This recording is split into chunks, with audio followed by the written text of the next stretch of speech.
This is how it happened. This is how the Batman died.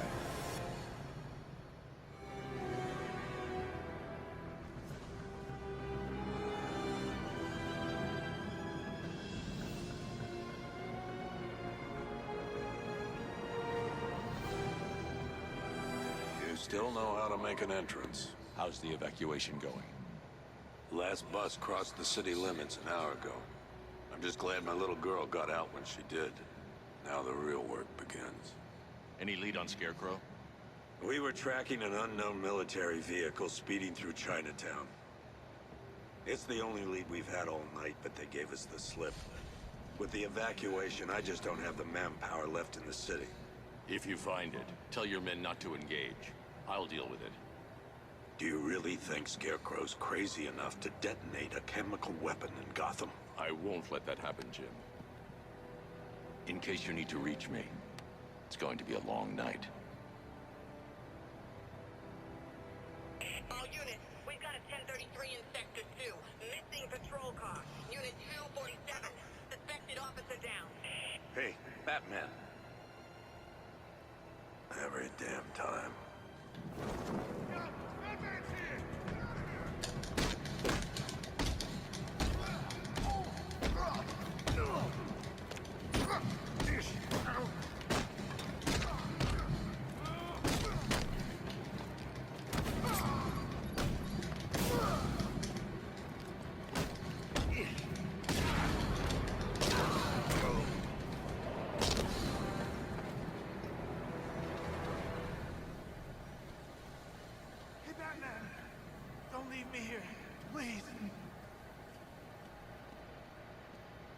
You're safe.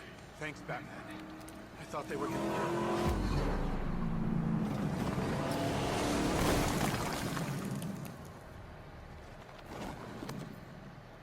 The city's overrun. We don't stand a chance.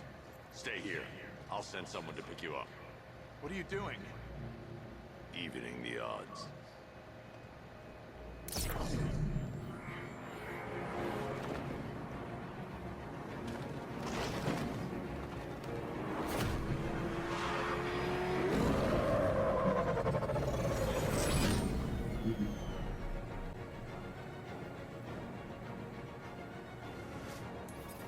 Oracle, I need to track that military vehicle. A squad car has picked up the pursuit. I'm relaying its location now.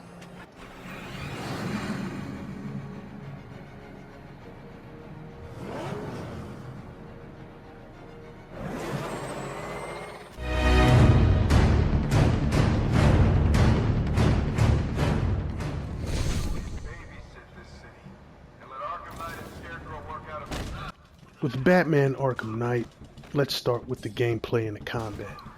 When I say a game is overrated, it's not necessarily because I think the game is no good or I dislike it. It's that it should have been better than what it was, but let's start from the things that were good to great in Batman Arkham Knight. The combat is just flat out the best in the series. No doubt. It's obviously going to be the best because it's the most recent, refined mechanics, and especially adding the fear takedown when you can take it up to 5 enemies down. It's perfect. This game killed it with the combat, and I love the level design that Batman Arkham Knight gives you, the variety of ways you want to attack, because Batman is a guy that does not go into a situation without planning 3 to 4 steps ahead. See, when I play these games, I try to get into the mode of how the character would play and how he would approach every situation. For example, Nathan Drake is more of a freestylist with his combat and the way he fights. It's not necessarily he's been a master martial artist.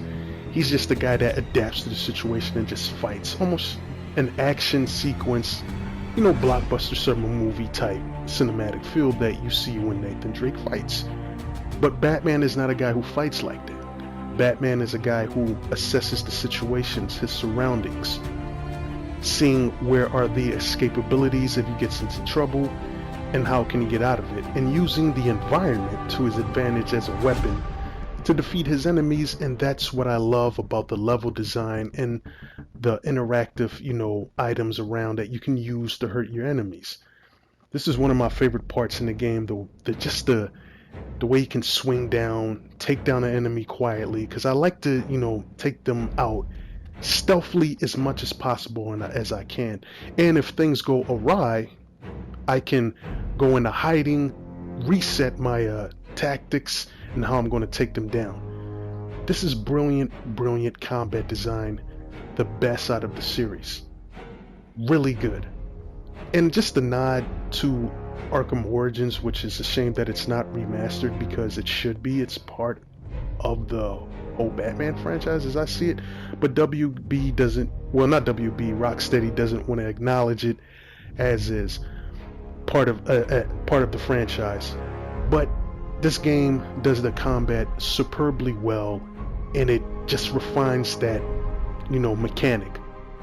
But when we get later in this video, you're going to see where the combat should have been a priority instead of a major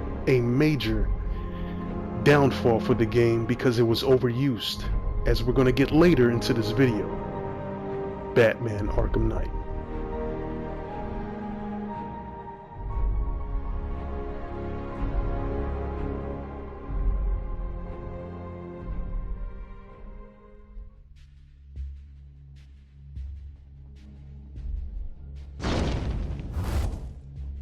Batman Arkham Knight had some pretty good side missions, but in honesty, some of them were just repeat, rinse, copy and paste, repetitive.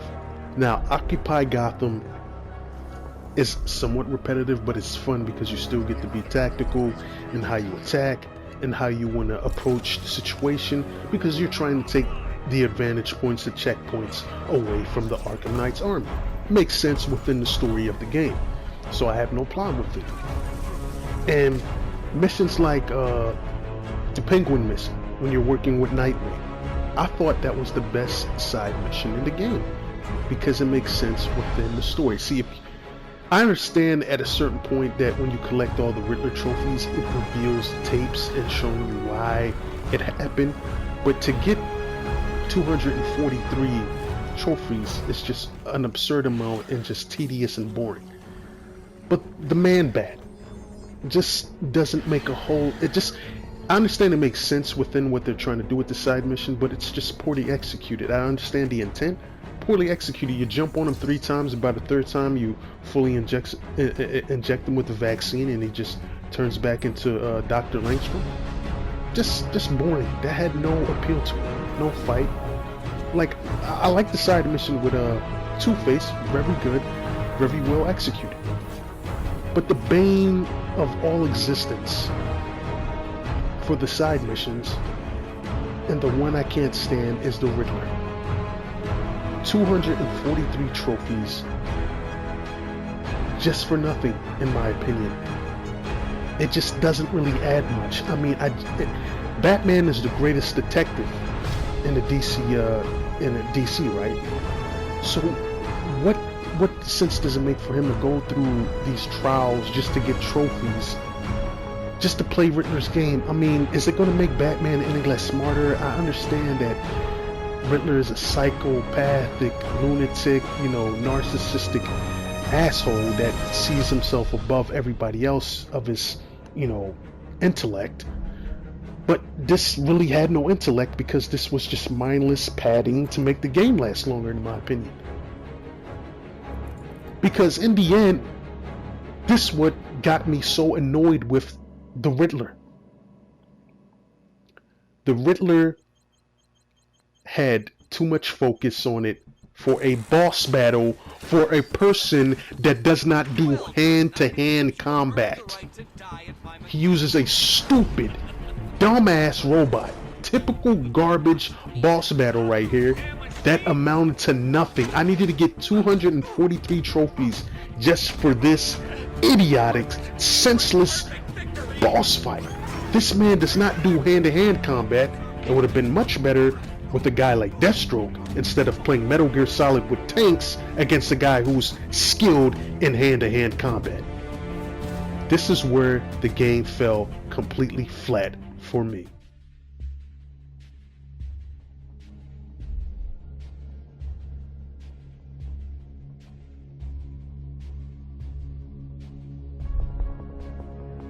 I hope whatever they paid you was worth it, Slade. The chance to fight you is always worth it, Batman. The chance to fight you is always worth it. Fight. There was no fight, because that fight was done well in Arkham Origins. Brilliantly, flawlessly, immaculate. That's what you call a boss fight, because you had a character that was skilled in hand-to-hand combat and Deathstroke. Rocksteady, made you fight a serial killer and had some sort of hand-to-hand combat by throwing knives.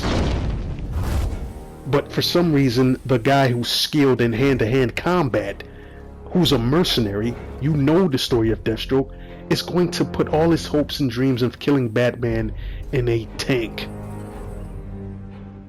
Does Rocksteady understand these DC comic book characters? Because for some reason you understood them in the first couple of games you did in Arkham Asylum and Arkham City, but what happened here?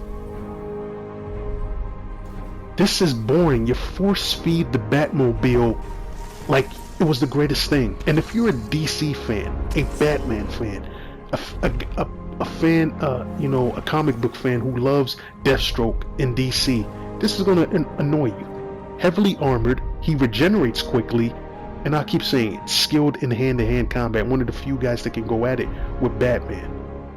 You can put Shiva in there too. She's very skilled. He's not even in handcuffs. And he's willingly to go into prison. This is just idiotic and just a smack to the face of real DC fans.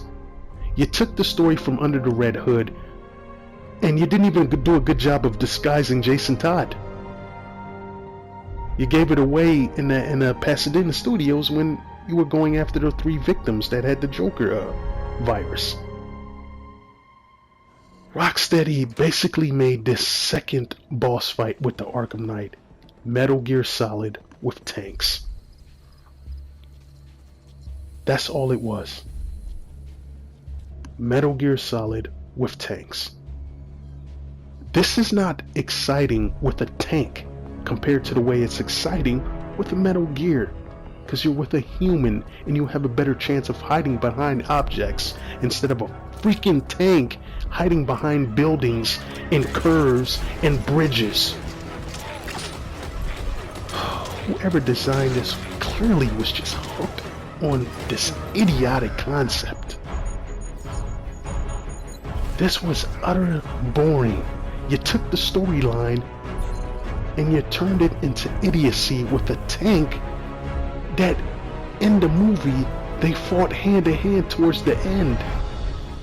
He was mad at Batman for not killing the Joker. He wasn't necessarily mad at Batman.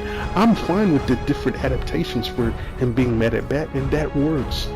But when his whole plan is to drive around in a tank, it is complete stupidity and it makes no sense. It's an idiotic plan. You want to snipe him from afar, but yet you know everything about Batman? Pathetic. Just completely pathetic.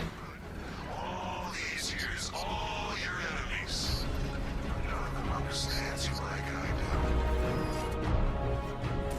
do. You know about Bruce the way nobody else does, but you think having this big, monstrous, mutated machine is the best way to kill him? Arkham Knight is overrated. It does not deserve a 10 or a 9. This game is an 8 at best because of how it blunders the boss fights and it blunders the storyline because of the boss fight. Because you got so caught up in making the Batmobile the main story of the game. This is what people wanted to do when you fight Deathstroke. This type of hand-to-hand combat. This is the selling point of the game.